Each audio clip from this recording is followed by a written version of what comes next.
श्री राम जय जय राम। क्या बोले? नकल कर रहे हैं? नकल उकल हम नहीं करते हैं। नकल तो कपूत करता है, कपूत।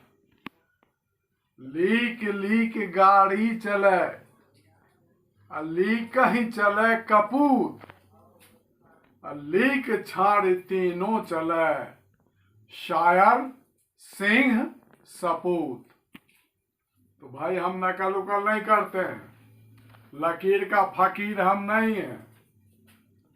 हम कुछ दिन शायरों रह चुके हैं, आपको बता ही देता हूँ।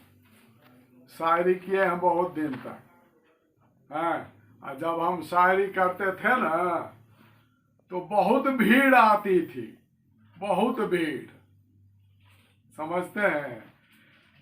इतनी भीड़ थी कि जितने लोग श्रोता नीचे में रहते थे उससे ज्यादा मंच पर रहते थे हैं। इतना ही नहीं, माइको लगा देता था मुंह में। तो भाई हम नकल नहीं कर रहे हैं। मैं गीता की कसम खा के कहता हूं, जो बोलूंगा सच बोलूंगा, सच के सिवा कुछ नहीं बोलूंगा। तो सुनिए, चाहे वो बात कितनी भी कड़वी हो, लेकिन मैं सच बोलूंगा और असल बोलूंगा, नकल नहीं बोलूंगा। किसी की नकल करना मेरा स्वभाव नहीं है, चाहे वो प्रधानमंत्री जी हो चाहे मुख्यमंत्री जी हो।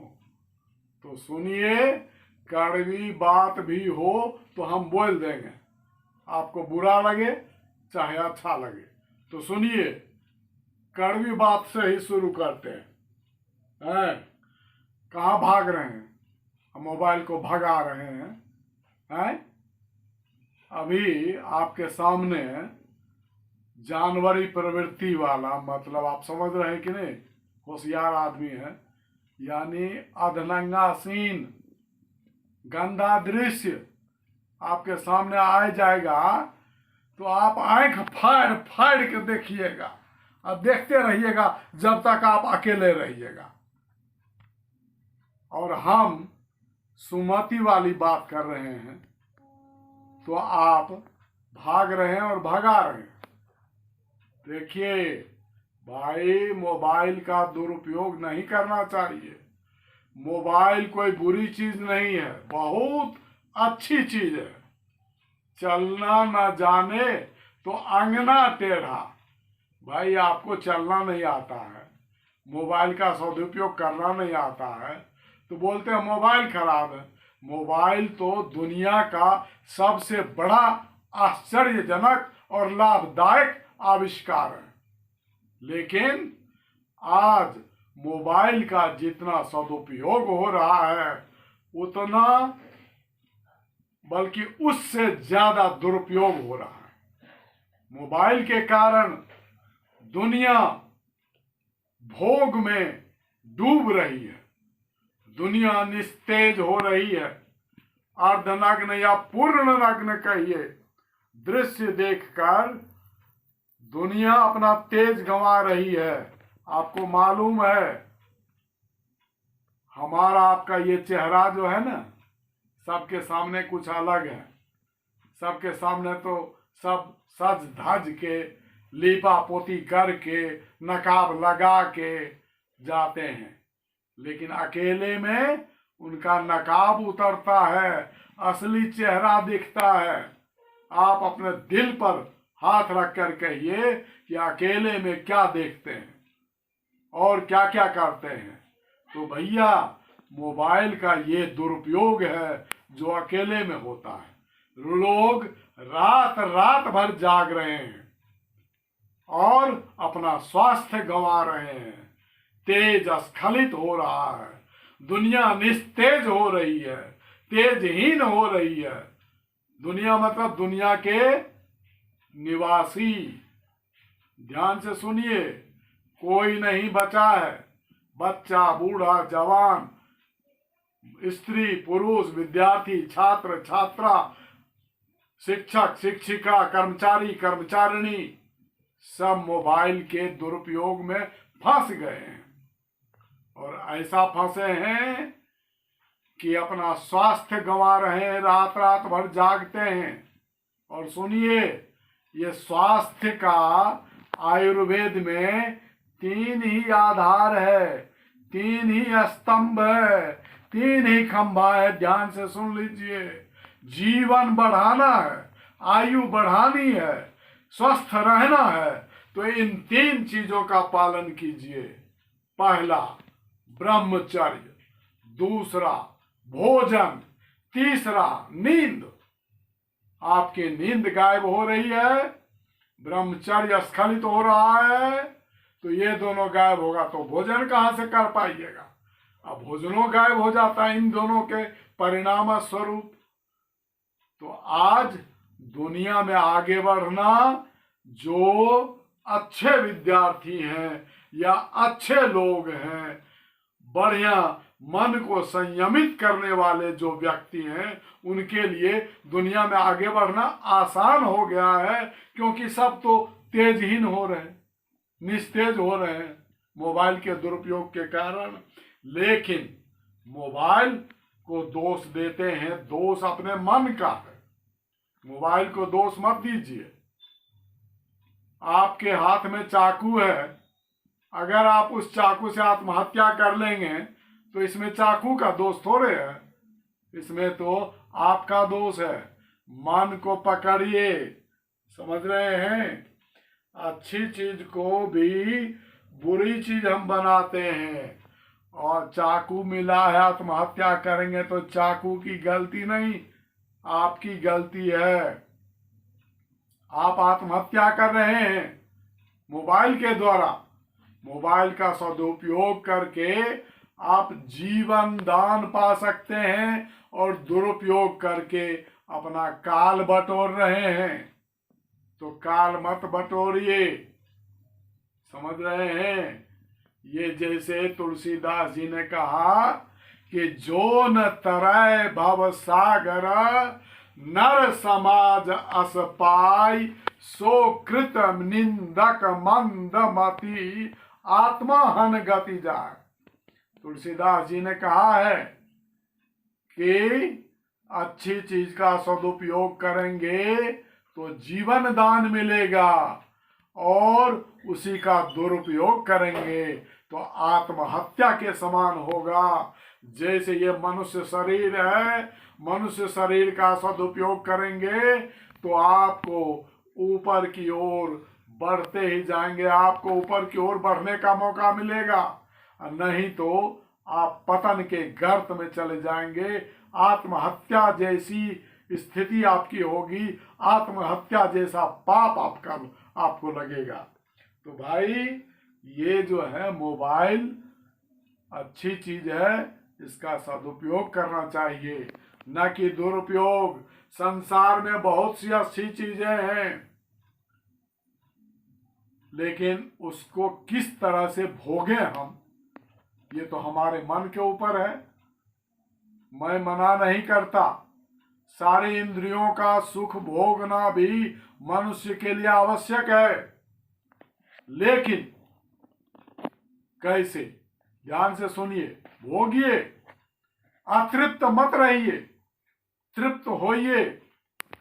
कुंठाग्रस्त रहना, अवसादग्रस्त रहना, अतृप्त रहना, ये भी एक प्रकार का पाप है। और जो व्यक्ति कुंठाग्रस्त होता है, अवसादग्रस्त होता है, जो व्यक्ति अतृप्त होता है, वह दूसरे को भी सुख नहीं दे सकता।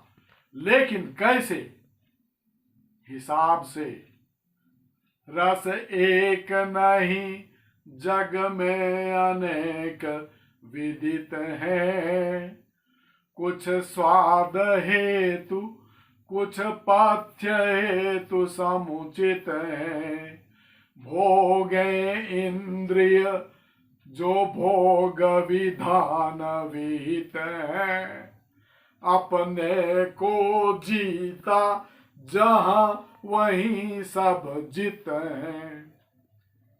तो भैया जैसा हम मन को बनाएंगे वैसा बनेगा। सब चीज का नियम होता है, विधान होता है। किसी चीज को आप मात्रा से सीमा में ग्रहण करेंगे तो वो अमृत है, और सीमा से बाहर जाएंगे तो जहर। आप दवाई को लीजिए ना, मान लीजिए डॉक्टर ने आपको दवाई बोला है 2 ढक्कन पीने के लिए, 2 चम्मच, और आप एक ही दिन में 1 बोतल पी जाइएगा, है तो वो तो जहर का काम करे। और जहर भी है, वो मात्रा से सेवन किया जाता है तो बहुत सी बीमारियों का इलाज होता है। तो मात्रा, सीमा आवश्यक है। मन को बांधिए। जब मन को बांधेंगे, जब मन को कंट्रोल करेंगे, देखिए ये जीवन धारा और किनारा, नदी को देखे हैं ना, नदी बहती है तो किसके सहारे बहती है? किनारा के सहारे। किनारा बंधा है तो नदियां आगे बढ़ते ही चली जाएगी। किनारा मान लीजिए आप हटा लीजिएगा तो क्या होगा? नदी का जीवन समाप्त, कुछ आगे नहीं बढ़ेगी नदी, वहीं पे बिखर के, फैल के, नष्ट होके रह जाएगी। तो आपकी जीवन धारा आगे बढ़ेगी जब इसको आप किनारा देंगे। भैया मैं प्रवचन नहीं कर रहा हूं, बिल्कुल सही बता रहा हूं। मुझे प्रवचन उर्वचन करने की जरूरत नहीं है। ये तो केवल एक अनुभव शेयर कर रहा हूं, आपसे बतिया रहा हूं। देखिए बतियाने में ज्यादा आनंद है, प्रवचन क्या करूंगा। वैसे आप कहिएगा प्रवचन करने तो प्रवचनों को देंगे हम। सुनिए, हैं गीता कहिए तो गीता बोल देंगे, प्रवचन कर देंगे, महाभारत कर देंगे, भागवत कर देंगे, 18 पुराण कर देंगे, और 4 वेद कर देंगे, 6 शास्त्र कर देंगे, सब कर देंगे। ब्राह्मण है ना, ब्राह्मण में जन्म लिए हैं तो ब्रह्म ज्ञानी है। चाहे हमरा सच सच बता रहे, एको मंत्र शुद्ध पढ़ने नहीं आता है, लेकिन ब्राह्मण है, ब्रह्म ज्ञानी है। जो कहिएगा सब प्रवचन कर देंगे। और उसमें भी क्या, जब कभी आपको महिला कथावाचिका की आवश्यकता हो तो वो कर देंगे। कभी कभी हम मंच पर जाते हैं ना तो महिला बन के चले जाते हैं। कभी कभी हमको महिला बनने भी आता है, समझे, महाभारत के शिखंडी की तरह, कभी पुरुष कभी महिला। वो तो जन्म बदलने पर हम इसी जन्म में मंच पर जाते हैं, बिल्कुल ब्लाउज पहन के, बाल बढ़ा के, हैं काजल करके, गहना पहन के, कुछ और करते हैं। आपको सच सच बता रहे हैं, हम जेंट्स ब्यूटी पार्लर भी चले जाते हैं मंच पर जाने से पहले। अब फेशियल करा लेते हैं ताकि जनता की नजर हमारे ऊपर आए तो थोड़ा भी इधर उधर नजर न जाए, समझ रहे हैं। तो हम सब प्रवचन कर देंगे। ब्राह्मण में ब्रह्म ज्ञानी है, सुन रहे हैं। मंत्र उंतर नहीं आता, एको को शुद्ध पढ़ने नहीं आता, लेकिन आप चाहेंगे तो कर देंगे, महाभारत तो करके बता देंगे।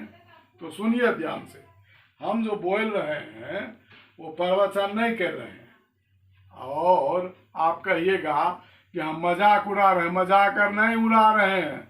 ये जो बड़े बड़े आसन पर बड़े बड़े लोग आसीन हैं, उनको क्या समझते हैं? वो एकदम सच्चे बोलते हैं सब ना। हमारी तरह वो भी कभी कभी असत्य भाषण करते हैं स्वार्थ के कारण, हैं। बड़े आसन पर बैठ जाते हैं कुंडली मार के, और कुंडली मार के वहां से जहर भी उगलते हैं। हाँ, अब आप उस जहर को समझ नहीं पाइएगा तो ये तो हमारी गलती नहीं है। तो जहर को समझिए, ऊंचे आसन पर बैठने से नहीं होगा, कुंडली मार के। तो ध्यान से सुनिए भैया, मन को बांधना है। जितने लोग बड़े बड़े हैं उनका मन उतना छोटा है। हैं। कभी किसी बड़े लोगों से डरिएगा मत। बड़े आदमी मन छोटा, नाम बड़े दर्शन थोड़े। आदमी न बड़ा होता है न छोटा होता है। किसी बड़े आदमी से डरने की कोई आवश्यकता नहीं। आदमी न बड़ा होता है न छोटा होता है। आदमी सिर्फ आदमी होता है। समझिए बात को। जिसका मन कंट्रोल में नहीं है वो कितना भी बड़ा हो जाए वो आदमी बिल्कुल छोटा है। मन छोटा है तो आदमी छोटा। मन को बांधने के लिए ही सब कुछ है। जड़ को पकड़िए ना, काहे छिपी पकड़ते हैं। ये मन ही जड़ है, जड़ मूल। जितना आप देख रहे हैं दुनिया में, तीर्थ, व्रत, साधन, योग, घंटी, शंख, पूजा है, घंटा, घड़ियाल, भगवान की मूर्ति, मंदिर, मस्जिद, गिरजाघर, गुरुद्वारा, सभी पुराण, सभी शास्त्र, सभी वेद, सब कुछ, सब की जो सबका लक्ष्य है वो ये मन है। मन है। जड़ को पकड़ लीजिए। इधर उधर भटकने से क्या फायदा। दुनिया में भटकिएगा, काहे परपंच में पड़ रहे हैं। परपंच में मत पड़िए। गरीब आदमी बेचारा भी बहुत देखते हैं, दुखी रहते हैं, मंदिर में जाते हैं, कहीं और जाते हैं, पंडित के चक्कर में पड़ते हैं, और पंडित भी 2-4 लाख उसका लूट लेता है। बस क्या होता है, वो और दुखी हो जाता है। आप अपने मन को पकड़िए। मन को पकड़ लेंगे तो सब पकड़ में आ जाएगा। काहे के लिए डाल पात फल फूल छिप्पी में पड़ रहे हैं। अगर पेड़ को बढ़ाना है तो जड़ में पानी दीजिए। एक है, साध है, सब सद है। ये एक मात्र मन। एक है, साध है, सब सद है, और सब साध है, सब जाय। रही मन मूल ही सींचिए, फूले फरे अघाय। अगर आपके जीवन तरु को फलना है, फूलना है, अघाना है तो जड़ को पकड़िए, मन को। ये मन आपकी जड़ है, बाकी सब डाल पात फल फूल हैं। अगर आपका मन कंट्रोल में है तो बाकी सब भी कीजिए। हम किसी चीज का विरोध नहीं कर रहे हैं, लेकिन ये बात जरूर है कि सबसे ज्यादा महत्व मन को दे रहे हैं। और वो मेरी बात निराधार नहीं है, शास्त्र सम्मत है। अभी आपको शास्त्र से प्रमाण बता दिए रहे हैं, ध्यान से सुनिए। सार इसी में है, मन में। सब आए उस एक में, सब आए उस एक में, डाल पात फल फूल। अब कहो पाछे का रहा, गही पकड़ा जब मूल। जड़ को पकड़िएगा तो सब पकड़ में आ जाएगा। तीर्थ व्रत साधन इसको करने की आवश्यकता तब तक नहीं है जब तक आपका मन कंट्रोल में नहीं है। तीर्थ व्रत साधन कहा, तीर्थ व्रत साधन कहा, जो मन हाथ न होए। मन हाथ में नहीं है तो वो सब बेकार है। तीर्थ व्रत साधन कहा, जो मन हाथ न होए। तीर्थ व्रत साधन कहा, जो मन हाथ में होए। अगर मन हाथ में है तो तीर्थ व्रत साधन करने की आवश्यकता नहीं है। आप ही बोलते हैं ना, मन चंगा तो, बोलिए, मन चंगा तो कठौती में गंगा, और मन नंगा तो गंगों में दंगा। ये समझ लीजिए। मन अगर आपका खराब है ना, गंदा है ना, तो तीर्थ में जाएंगे तो वहां भी युद्ध करेंगे, वहां भी गलत काम करेंगे, इधर उधर नजर भटकाएंगे। तो देखिए, पहले मन को संभालिए। अब मन जब नहीं संभालेंगे तो कोई फायदा नहीं। मनुए को पकड़ लीजिए, इधर उधर मत भटकिए। मन ही देवता मन ही ईश्वर, मन से बड़ा न कोई। हमको गाने नहीं आता है, लेकिन फिर भी आपको मूल बात बता रहे हैं। मन ही देवता मन ही ईश्वर, मन से बड़ा न कोई। मन उजियारा जब जब फैले, जग उजियारा हो। इस उजले दर्पण पर स्वामी, धूल न जमने पाए, तोरा मन दर्पण कहलाए। आप लोग तो संगीत वाले हैं, अच्छा संगीत जानते हैं, लोगों को नचा देते हैं, चाहे नारी हो या पुरुष हो, सबको नचाते हैं। तो ये तो भजन जानते होइएगा। भजन नहीं है, फिल्मी गाना है। देखिए, फिल्मी गाना के बारे में हम आपको बताना चाहेंगे।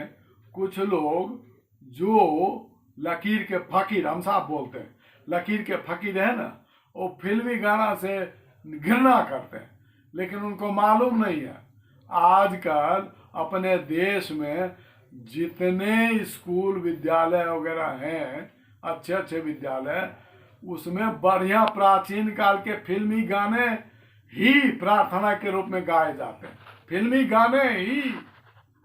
और फिल्मी गाने जो पहले बनते थे, वो फिल्मी गाने तुलसी सूर कबीर को पढ़ के उसी को रूपांतरित करके बनते थे।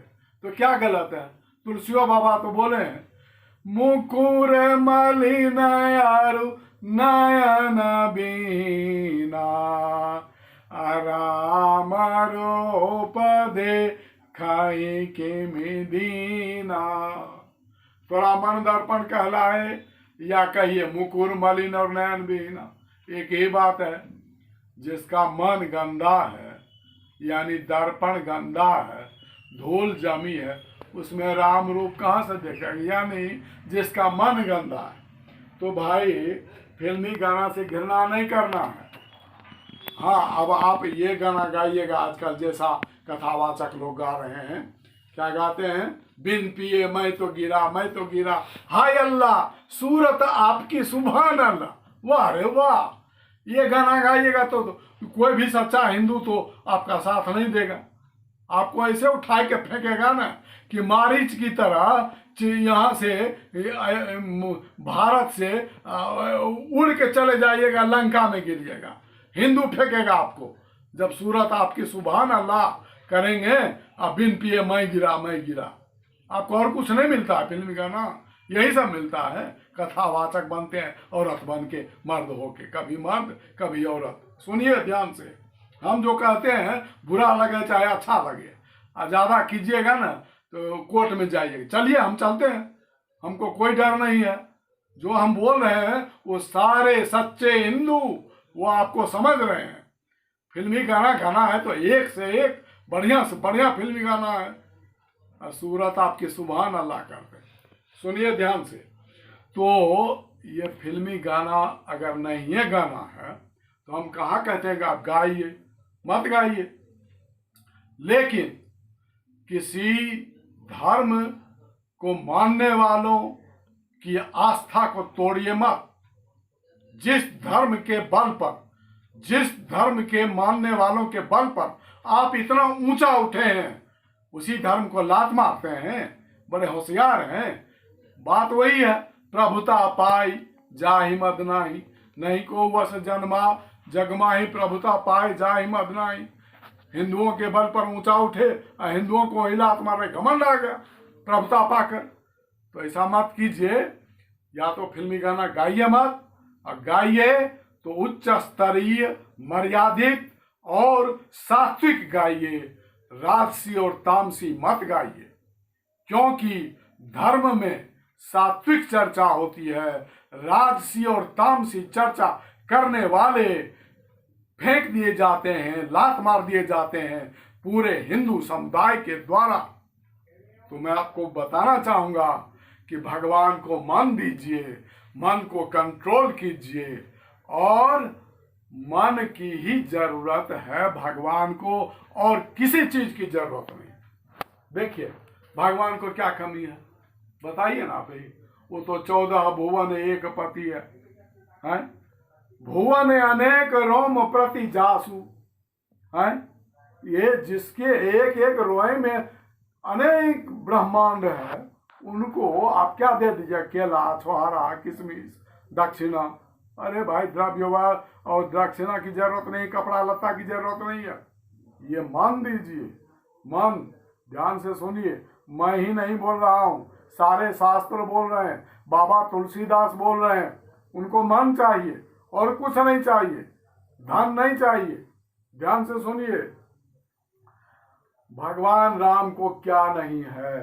कोई भी, कृष्ण भगवान, दुर्गा माता, राम भगवान के पास क्या नहीं है?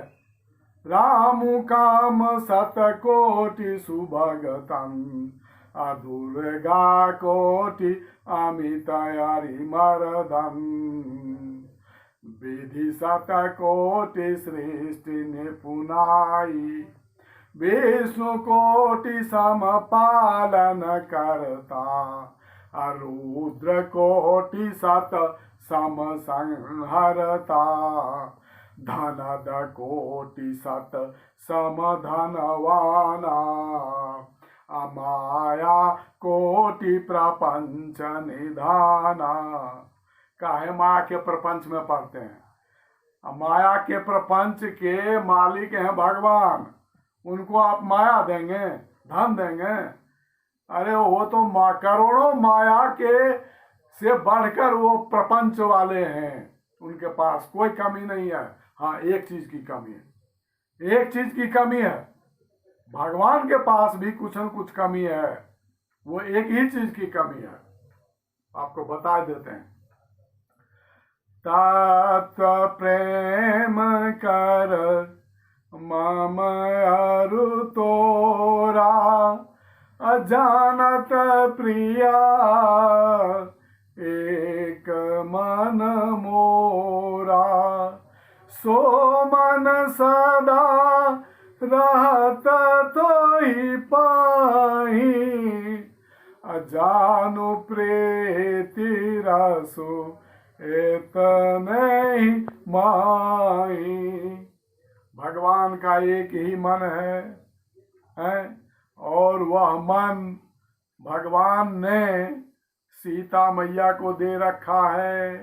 भगवान के पास मन है ही नहीं, तो भक्तों भगवान को मन दो, भगवान को और कुछ नहीं दो। किसी भी शास्त्र की बात ले लीजिए, सब में मन को कहा गया है, मन को पकड़िए और किसी चीज को मत पकड़िए। मन एव मनुष्याणाम कारणम बंध मोक्षयो, मन एव मनुष्याणाम कारणम बंध मोक्षयो। मन को कंट्रोल कीजिए, नंगा सीन देखने से मन को बचिए और दूसरों को बचाइए, दुनिया को निस्तेज होने से बचाइए, तेजहीन होने से बचाइए और मन को भोग में न ले जाइए। भोग सीमित हो, लेकिन ज्यादा भोग करके योग करने जाएंगे, टांग ऊपर करेंगे, मुंडी नीचे करेंगे, उससे क्या होगा? टांग उठाने से, ऐसे टेढ़ा मेढ़ा होने से, योग करने से कुछ नहीं होगा। जब तक आप असीम, जो आपका असीम भोग है, उसको जब तक आप सीमित नहीं कीजिएगा, तब तक योग का कोई मतलब नहीं है। वो भोग रोग बनेगा और रोगी बन के आप इधर उधर भटकेंगे। इसलिए मन को भोग से बचाइए, सीमित कीजिए। और जब मन को ही पकड़ लीजिएगा तो न दवा की जरूरत पड़ेगी, न दारू की, न भोग की जरूरत पड़ेगी, न योग की, न टीवी की जरूरत पड़ेगी, न मोबाइल की, न लोग की, किसी की जरूरत ना पड़ेगी। मन को पकड़िए। आज मेरा इतना ही निवेदन है, और मन को साफ रखिए, छल कपट छोड़िए, मन को अपने अंदर में रखिए, नियंत्रण में, और मन को ईश्वर में लगाइए, तभी ये मन नियंत्रण में रहेगा। जब तक मन से ईश्वर में नहीं डूबिएगा, तब तक आप कुछ नहीं कर सकते। तो बोलिए मन से, दिल से, बिल्कुल हार्दिक इच्छा से बोलिए जय श्री राम। ओम नमः शिवाय।